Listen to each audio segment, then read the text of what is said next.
जय हिंद साथियों, अभ्यास कोचिंग सेंटर में सभी भारतीयों को बहुत बहुत स्वागत है।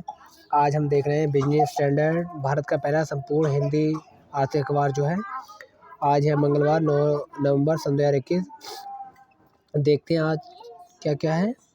बीमा प्रीमियम पर 18% पर उचित नहीं। बीमा नियामक और विकास प्राधिकरण IRDA के पूर्व सदस्य नीलेश साठे का कहना है कि सामाजिक सुरक्षा के अभाव में भारत में बीमा अनिवार्यता है, लेकिन सरकार इस क्षेत्र पर भी बड़ा कर लगा रही है। भले ही वित्त क्षेत्र में अन्य इतने बड़े कर बोझ से अलग कर रखा है। Business standard BFSI insight summit के इंश्योरेंस राउंड के बतौर मुख्य वक्ता साठे ने कहा कि बीमा प्रीमियम पर 18% GST बहुत ज़्यादा है। उन्होंने कहा है कि नागरिकों की तरफ से किसी तरह की सामाजिक सुरक्षा उपलब्ध नहीं होने के कारण बीमा अभी अनिवार्य बन गया है।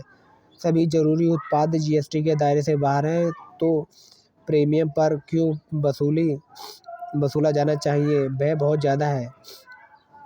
ब्लॉकचेन पर काम कर रही है तैयारी। ब्लॉकचेन पर कर की तैयारी। कर अधिकारियों ने NFT और क्रिप्टो करेंसी पर GST लगाने की बताई है ज़रूरत। देश में नॉन फंजिबल टोकन NFT की व्यापक रूप से अपनाया जा रहा है। इससे सरकार ब्लॉकचेन सिस्टम पर कर लगाने के प्रस्ताव को लेकर फिर विचार कर रही है। इस प्रणाली में क्रिप्टो करेंसी और ऐसे डिजिटल टोकन शामिल हैं। अधिकारियों ने कहा कि बड़ी हस्तियां NFT का प्रचार कर रही हैं, जिससे उनके इस्तेमाल में बड़े पैमाने पर बढ़ोतरी हुई है। अब NFT व्यावसायिक बन गया है। उन्होंने कहा है कि हाल ही में क्रिप्टो करेंसी में निवेश भी बढ़ा है, इसलिए उन पर कर लगाना ज़रूरत है। एंटीलिया की सुरक्षा हुई है चाक चौबंद। रिलायंस इंडस्ट्रीज के चेयरमैन मुकेश अंबानी के घर की सुर्खियों में है। पुलिस ने अचानक अंबानी के घर एंटीलिया की सुरक्षा बढ़ा दी। इससे फरवरी में अंबानी के घर पास विस्फोटक से लदी गाड़ी मिली। इंटेल का एयरटेल और जियो से गठजोड़।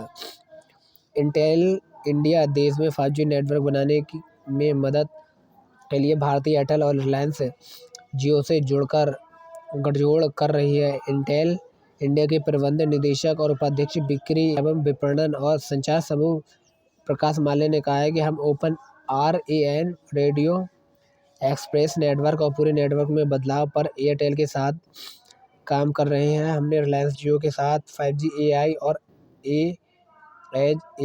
एज के लिए गठबंधन किया है। इंटेल की जियो प्लेटफॉर्म लिमिटेड में थोड़ी हिस्सेदारी भी है।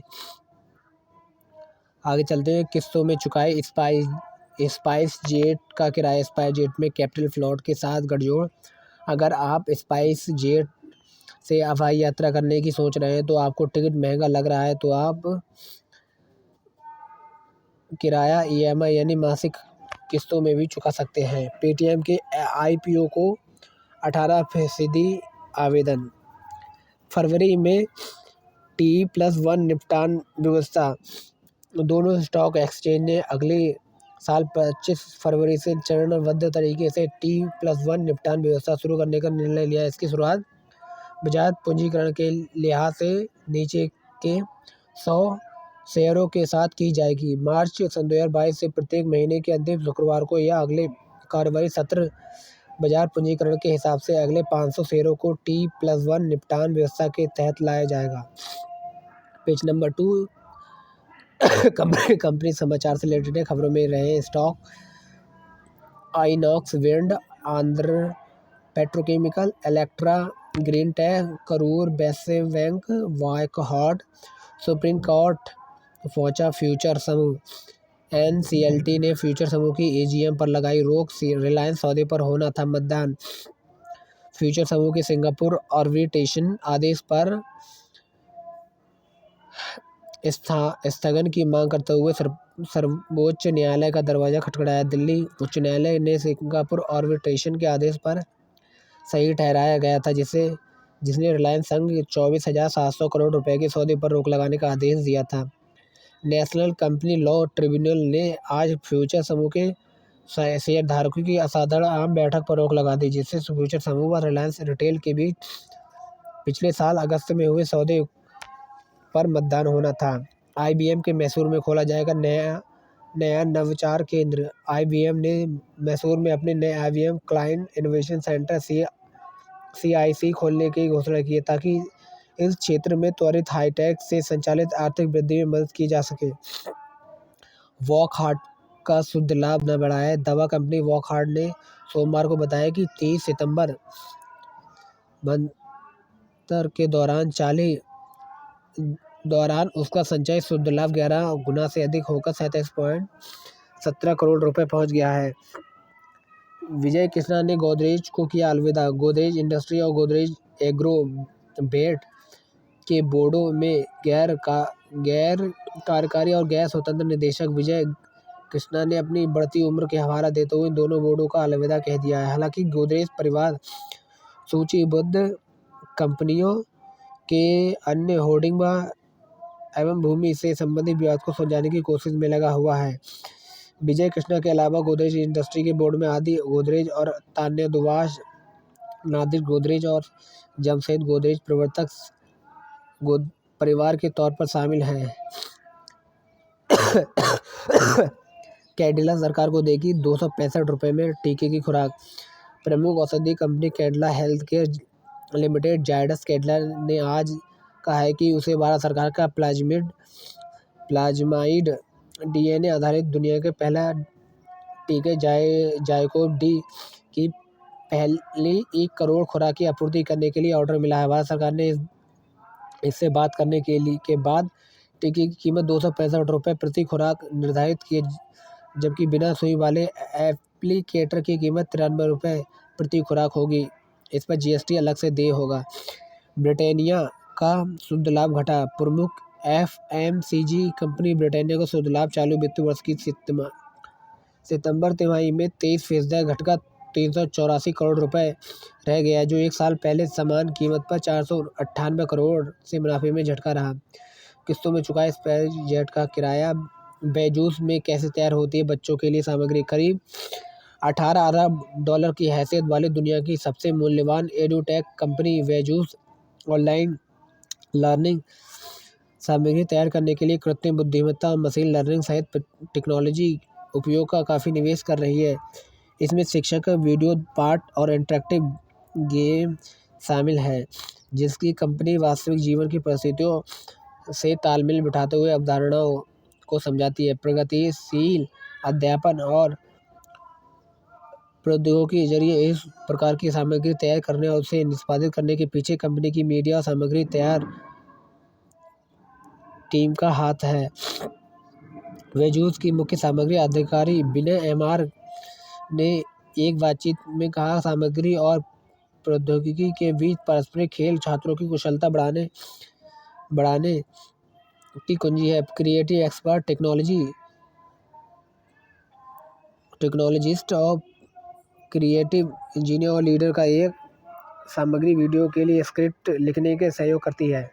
बेजूस ने कहा है कि वह अवधारणाओं को स्पष्ट करने, बुनियाद को मजबूत देने के लिए वर्चुअल लर्निंग में समर्थ बनाने और बच्चों को आजीवन शिक्षार्थी बनाने में मदद करने के लिए उद्देश्य से आपसी तालमेल के साथ काम करती है।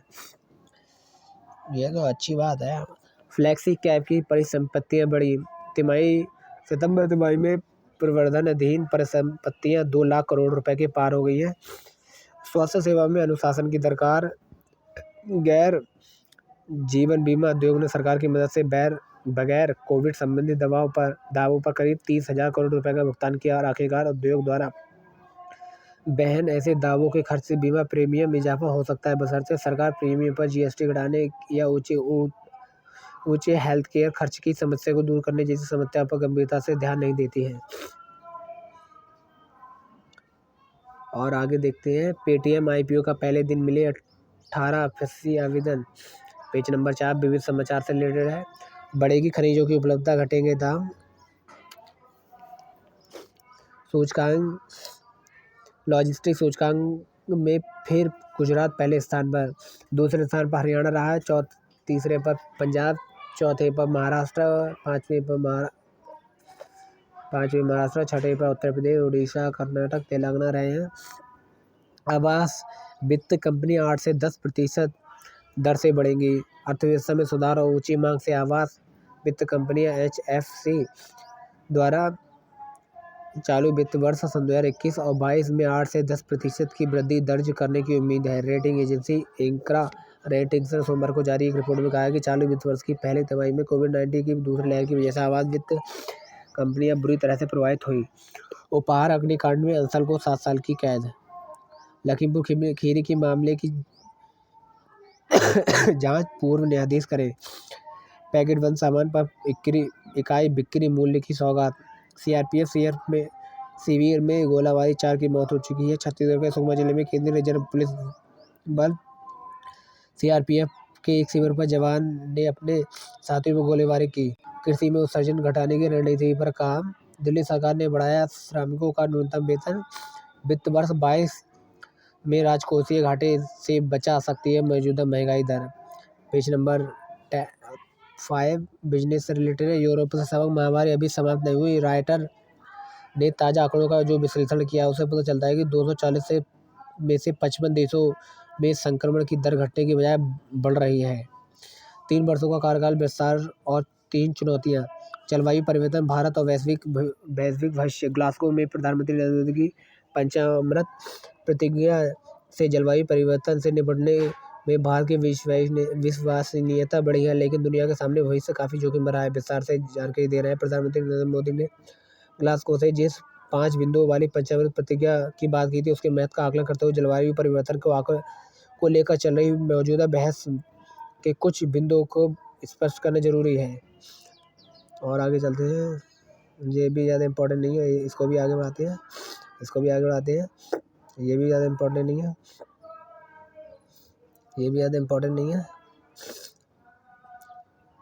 ये भी इम्पोर्टेंट नहीं है। पेज नंबर लास्ट और 14 इसको देखते हैं। NSA बैठक से दूर चीन। अफगानिस्तान में भारत ने बुधवार को NSA स्तर की बैठक बुलाई। अफगानिस्तान ने अपने प्रभाव को फिर से जताने, जहां की बहुमूल्य भौतिक और नीतिगत परिसंपत्तियों की रक्षा करने के लिए देश के गृह संकट को जूझ रही जनता के बीच अपनी लोकप्रियता को फिर से स्थापित करने के लिए भारत ने अफगानिस्तान के क्षेत्रीय पड़ोसी देश के राष्ट्रीय सुरक्षाकारों की बैठक की मेजबानी करने का फैसला किया। हालांकि पाकिस्तान ने इसे भाग लेने से इनकार कर दिया और चीन ने भी। और ठीक है, 10 नवंबर को ही बैठक की खास बात यह है कि सभी मध्य एशियाई देशों के साथ रूस और ईरान के राष्ट्रीय सुरक्षा सलाहकार न सिर्फ वे देश उनकी अफगानिस्तान की सीमा लगी है वे भी मौजूद होंगे। हालांकि कुछ देशों ने इस बैठक में अनुपस्थित रहने का विकल्प चुना है, हालांकि वे खुद इस क्षेत्र में ताकतवर मानते हैं। तजाकिस्तान, किर्गिस्तान, कजाकिस्तान, उज्बेकिस्तान और तुर्कमेनिस्तान जैसे देश बैठक में भाग लेने की पुष्टि की। इन सभी देशों की अहम हिस्सेदारी अफगानिस्तान से जुड़ी हुई है। यह बैठक पहले ही होनी थी, लेकिन कोविड-19 की वजह से बैठक पहले नहीं हो पाई थी। राफेल का नया दावा सामने आया। फ्रांसीसी खोजी पत्रकार मीडिया पार्ट ने दावा किया है कि कथित तौर पर फर्जी बिलों का इस्तेमाल किया गया था, जिसमें फ्रांसीसी विमान निर्माता कंपनी दासा एविएशन को भारत के साथ राफेल सौदे को अंतिम रूप देने की मदद करने के लिए एक बिचौलिए को कम से कम 75 लाख यूरो का गुप्त कमीशन देने में सक्षम बनाया। पत्रकार ने जुलाई में खबर दी है कि 36 राफेल विमानों की आपूर्ति के लिए भारत के 59,000 करोड़ रुपए की अंतर सरकारी सौदे में संदिग्ध भ्रष्टाचार और पक्षपात की अत्यधिक संवेदनशील न्यायिक जांच को नेतृत्व करने के लिए एक फ्रांसीसी न्यायाधीश को नियुक्त किया गया। और बस ये पेज लास्ट हो चुका है। सभी लोगों से अनुरोध है कि हमारे चैनल को लाइक और सब्सक्राइब कीजिए। इसी तरह नोटिफिकेशन पाने को हमारे चैनल को डेली सुबह 8 बजे से 10 बजे के बीच विजिट कीजिए और ज़्यादा से ज़्यादा लोगों को शेयर कीजिए। Thank you. जय हिंद, जय भारत। भारत की तरक्की में आप सभी का बहुत बहुत स्वागत है। हमारे चैनल को इसी तरह प्यार देने के लिए धन्यवाद। जय हिंद, जय भारत।